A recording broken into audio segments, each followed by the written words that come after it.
आज बात करते हैं एक ऐसी कहानी की जहां एक अकेला इंसान दुनिया के सबसे बड़े साम्राज्य के सामने खड़ा हो गया। ये महात्मा गांधी के महात्मा बनने की कहानी है और इसकी शुरुआत हुई थी एक अपमान से। ये सवाल आज भी उतना ही बड़ा है ना? और इसका जवाब छिपा है एक कहानी में कि कैसे एक इंसान का इरादा इतिहास का रुख मोड़ सकता है। लेकिन ये कहानी किसी महात्मा से शुरू नहीं होती। नहीं, ये शुरू होती है एक जवान वकील से। और साल था 1893, जब दक्षिण अफ्रीका में एक ट्रेन का सफर उनकी जिंदगी का और शायद भारत के इतिहास का भी रास्ता हमेशा के लिए बदलने वाला था। तो चलिए कहानी के पहले हिस्से में चलते हैं। ये वो दौर था जब गांधी के अंदर का एक्टिविस्ट आप कह सकते हैं जाग रहा था। और मजे की बात यह है कि इसकी जमीन भारत नहीं बल्कि दक्षिण अफ्रीका थी। जरा सोचिए इस बारे में। आपके पास फर्स्ट क्लास का टिकट है, आप अपनी सीट पर बैठे हैं और आपको सिर्फ आपके रंग की वजह से धक्के मारकर ट्रेन से बाहर फेंक दिया जाता है। ये सिर्फ एक पर्सनल इंसल्ट नहीं थी, नहीं, ये तो उस पूरे सिस्टम की क्रूरता का चेहरा था जिसने गांधी को अंदर तक झकझोर कर रख दिया। कहते हैं उस रात उस ठंडे स्टेशन पर कांपते हुए गांधी के पास दो रास्ते थे। या तो वो डरकर वापस चले जाते या फिर लड़ते। उन्होंने लड़ने का फैसला किया, पर सवाल था कैसे? और यही सवाल उनकी पूरी जिंदगी का मिशन बन गया। और जानते हैं, इसी सवाल से जन्म हुआ एक नए हथियार का, सत्याग्रह। मतलब सत्य के लिए आग्रह। ये कोई पैसिव रेजिस्टेंस नहीं था, मतलब चुपचाप सब कुछ सह लेना नहीं था। नहीं, ये तो अन्याय के खिलाफ अपनी मॉरल फोर्स का, अपनी सच्चाई की ताकत का एक्टिव इस्तेमाल था। एक ऐसा हथियार जिसके सामने तोप और गोलियां भी फेल थीं। तो दक्षिण अफ्रीका एक तरह से गांधी के लिए एक लैबोरेटरी बन गया। अगले करीब 20 सालों तक उन्होंने वहीं पर अपने इस नए हथियार को टेस्ट किया, उसे परफेक्ट किया। निटैल इंडियन कांग्रेस बनाना हो, इंडियन ओपिनियन अखबार शुरू करना हो या टॉल्स्टॉय फार्म, हर एक कदम सत्याग्रह के इस आइडिया को और मजबूत और कारगर बना रहा था। और फिर जब 1915 में गांधी भारत वापस आए तो वो अकेले नहीं आए थे। अपने साथ वो ये नया टेस्ट किया हुआ हथियार सत्याग्रह लेकर आए थे। अब बारी थी इसे अपनी जमीन पर अपने लोगों के लिए इस्तेमाल करने की। भारत में आते ही इसके पहले दो बड़े टेस्ट हुए, चंपारण और अहमदाबाद में।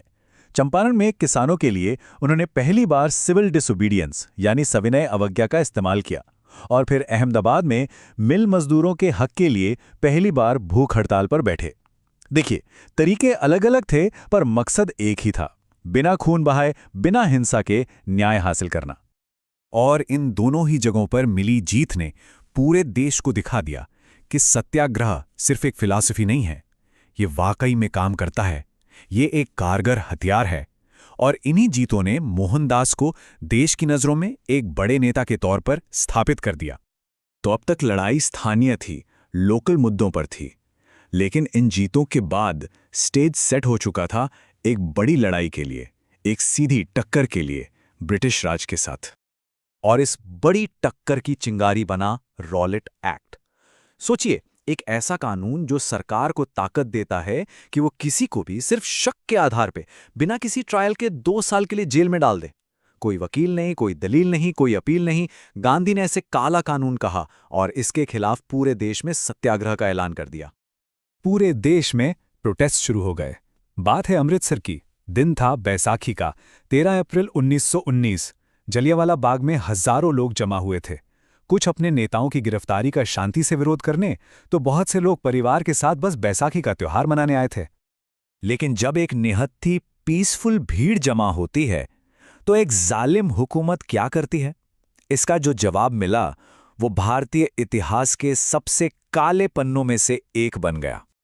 ब्रिगेडियर जनरल डायर, उसने बाग से बाहर निकलने का जो एक ही रास्ता था उसे बंद करवा दिया और फिर बिना किसी चेतावनी के अपनी फौज को उन निहत्थे लोगों पर, जिसमें औरतें थीं, बच्चे थे, बूढ़े थे, गोलियां चलाने का हुक्म दे दिया।